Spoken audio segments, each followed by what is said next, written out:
Gilasın özü, yarpağı, saplağı, hətta tumunun xalq təbabətində xəstəliklər zamanı istifadə olunduğunu bilirdinizmi? Yüksək təzyiq, böyrək xəstəlikləri, artrit, podaqa, baş ağrısı və bunun kimi sayacağım onlarla xəstəliyi gilasla sağaltmaq mümkündür. Bəs necə? Gilasın saplağı, tumu, yarpaqları necə istifadə edilir? Gilasın tərkibindəki maddələr qan yaradılması prosesində iştirak edir, qanın laxtalanmasını azaldır, kapillyarları gücləndirir, bununla da tromboz riskini azaldır. Gilasdakı liflər həzmə kömək edir, faydalı bakteriyaları gücləndirir, mikrofloranı normallaşdırır və qəbizliklə mübarizə aparır.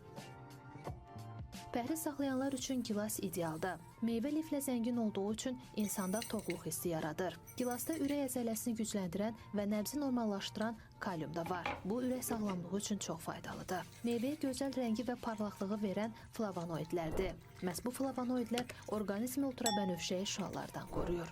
Həmçinin xroniki xəstəliklərin inkişafı riskini də azaldır. Gilas polifenollarla da zəngindir. Onlar beynin qocalmasını ləngidir. Nəticədə beyin qocalmasından qaynaqlanan bəzi problemlər, məsələn, yaddaş pisləşməsi və yaddaş itkisi də sürətlə